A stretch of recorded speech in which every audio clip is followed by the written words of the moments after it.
1 अप्रैल 2025 अव्यक्त बाप दादा आज की मुरली में कहते हैं, मीठे बच्चे, बाप नॉलेजफुल है, उन्हें जानी जानहार कहना ये उल्टी महिमा है। बाप आते ही हैं तुम्हें पतित से पावन बनाने। प्रश्न बाप के साथ साथ सबसे अधिक महिमा और किसकी है और कैसे? उत्तर नंबर 1, बाप के साथ भारत की महिमा भी बहुत है। भारत ही अविनाशी खंड है, भारत ही स्वर्ग बनता है। बाप ने भारतवासियों को ही धनवान, सुखी और पवित्र बनाया है।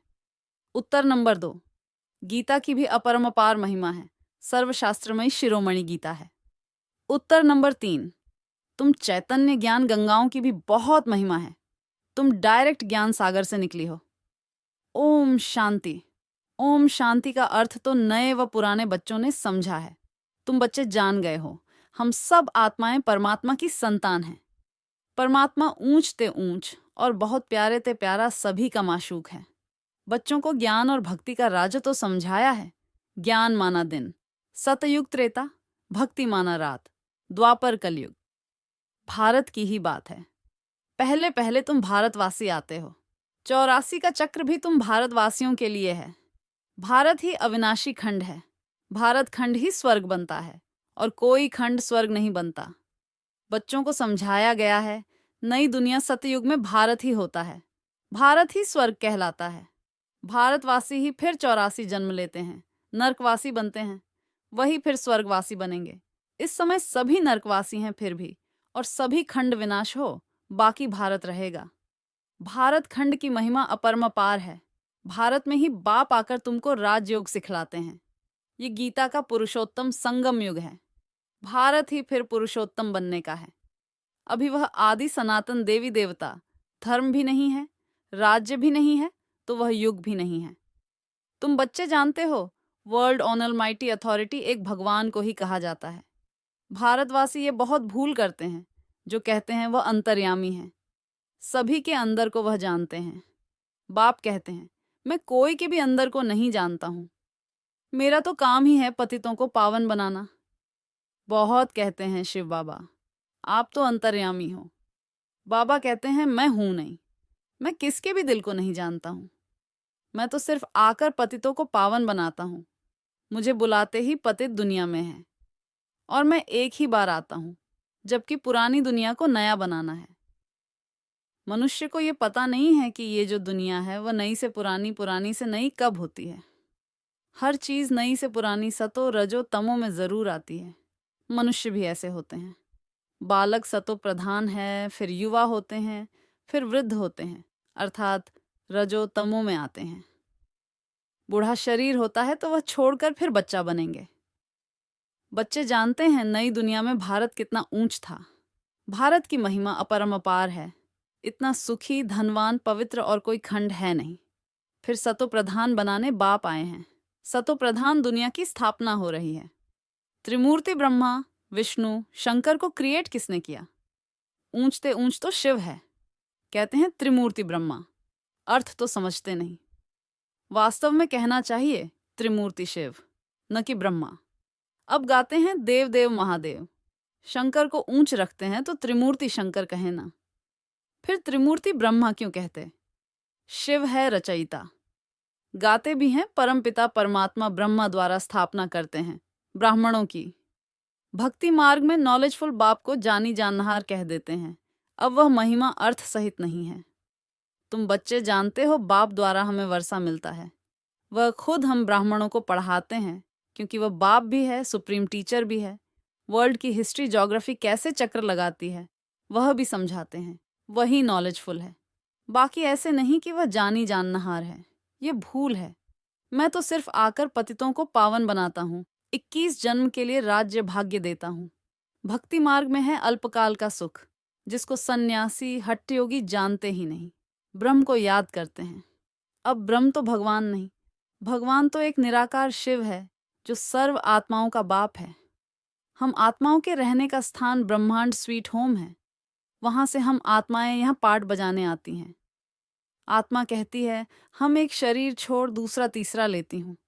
84 जन्म भी भारतवासियों के ही हैं, जिन्होंने बहुत भक्ति की है। वही फिर ज्ञान भी जास्ती उठाएंगे। बाप कहते हैं, गृहस्थ व्यवहार में भल रहो, परंतु श्रीमत पर चलो। तुम सभी आत्माएं आशिक हो एक परमात्मा माशूक की। भक्ति मार्ग से लेकर तुम याद करते आए हो। आत्मा बाप को याद करती है। यह है ही दुख धाम। हम आत्माएं असुल शांति धाम की निवासी हैं। पीछे आए सुख धाम में, फिर हमने 84 जन्म लिए। हम सो हम का अर्थ भी समझाया है। वह तो कह देते आत्मा सो परमात्मा, परमात्मा सो आत्मा। अब बाप ने समझाया है हम सो देवता, क्षत्रिय, वैश्य सो शूद्र। अभी हम 100 ब्राह्मण बने हैं सो देवता बनने के लिए। यह है यथार्थ अर्थ। वह है बिल्कुल रांग। सतयुग में एक देवी देवता धर्म, अद्वैत धर्म था। पीछे और धर्म हुए हैं तो द्वैत हुआ है। द्वापर से आसुरी रावण राज्य शुरू हो जाता है। सतयुग में रावण राज्य ही नहीं तो 5 विकार भी नहीं हो सकते। वह हैं ही संपूर्ण निर्विकारी। अब भी तुम हो गॉडली स्टूडेंट, तो यह टीचर भी हुआ, फादर भी हुआ। फिर तुम बच्चों को सदगति दे, स्वर्ग में ले जाते हैं तो बाप, टीचर, गुरु तीनों ही हो गया। उनके तुम बच्चे बने हो तो तुमको कितनी खुशी होनी चाहिए। मनुष्य तो कुछ भी नहीं जानते। रावण राज्य है ना। हर वर्ष रावण को जलते आते हैं, परंतु रावण है कौन ये नहीं जानते। तुम बच्चे जानते हो। ये रावण भारत का सबसे बड़ा दुश्मन है। ये नॉलेज तुम बच्चों को ही नॉलेजफुल बाप से मिलती है। वह बाप ही ज्ञान का सागर, आनंद का सागर है। ज्ञान सागर से तुम बादल भरकर फिर जाए वर्षा बरसाते हो। ज्ञान गंगाएं तुम हो, तुम्हारी ही महिमा है। बाप कहते हैं मैं तुमको अभी पावन बनाने आया हूं। ये एक जन्म पवित्र बनो। मुझे याद करो तो तुम तमो प्रधान से सतो प्रधान बन जाएंगे। मैं ही पतित पावन हूं। जितना हो सके याद को बढ़ाओ। मुख से शिव बाबा कहना भी नहीं है। जैसे आशिक माशूक को याद करते हैं, एक बार देखा बस, फिर बुद्धि में उनकी ही याद रहेगी। भक्ति मार्ग में जो जिस देवता को याद करते, पूजा करते, उसका साक्षात्कार हो जाता है। वह है अल्पकाल के लिए। भक्ति करते नीचे उतरते आए हैं। अब तो मौत सामने खड़ा है। हाय हाय के बाद फिर जय जयकार होनी है। भारत में ही रक्त की नदी बहनी है। सिविल वार के आसार भी दिखाई दे रहे हैं। तमो प्रधान बन गए हैं, अब तुम सतो प्रधान बन रहे हो। जो कल्प पहले देवता बने हैं वही आकर बाप से वर्षा लेंगे। कम भक्ति की होगी तो ज्ञान थोड़ा उठाएंगे। फिर प्रजा में भी नंबरवार पद पाएंगे। अच्छे पुरुषार्थी श्रीमत पर चल अच्छा पद पाएंगे। मैनर्स भी अच्छे चाहिए। दैवी गुण भी धारण करने हैं। वह फिर 21 जन्म चलेंगे। अभी हैं सबके आसुरी गुण। आसुरी दुनिया पतित दुनिया है ना। तुम बच्चों को वर्ल्ड की हिस्ट्री, ज्योग्राफी भी समझाई गई है। इस समय बाप कहते हैं याद करने की मेहनत करो तो तुम सच्चा सोना बन जाएंगे।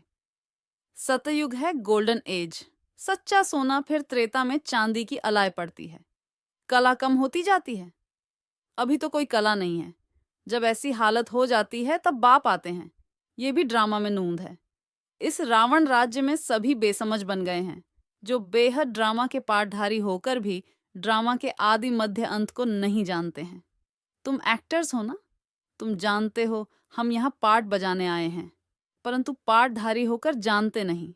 तो बेहद का बाप कहेंगे ना कि तुम कितने बेसमझ बन गए हो।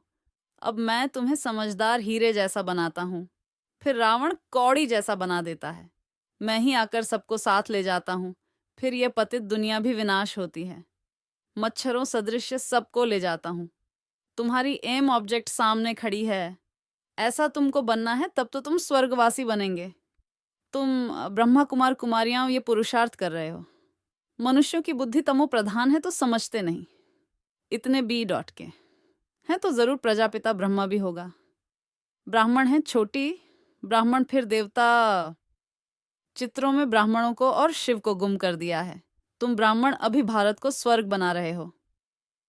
अच्छा, मीठे मीठे सिकी लधे बच्चों, प्रति मात पिता बाप दादा का याद, प्यार और गुड मॉर्निंग। रूहानी बाप की रूहानी बच्चों को नमस्ते। धारणा के लिए मुख्य सार। नंबर 1, ऊंच पद के लिए श्रीमत पर चल अच्छे मैनर्स धारण करने हैं। नंबर 2, सच्चा आशिक बन एक माशूक को ही याद करना है। जितना हो सके याद का अभ्यास बढ़ाते जाना है। वरदान। निमित्तपन की स्मृति से माया का गेट बंद करने वाले डबल लाइट भव जो सदा स्वयं को निमित्त समझकर चलते हैं, उन्हें डबल लाइट स्थिति का स्वत अनुभव होता है। करण कराव नहार करा रहे हैं, मैं निमित्त हूं। इसी स्मृति से सफलता होती है।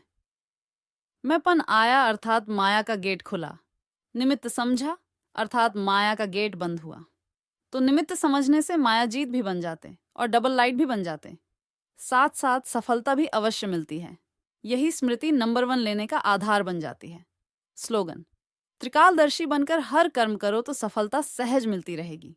मातेश्वरी जी के महावाक्य नंबर 1: मनुष्य आत्मा अपनी पूरी कमाई अनुसार भविष्य प्रारब्ध भोगता है।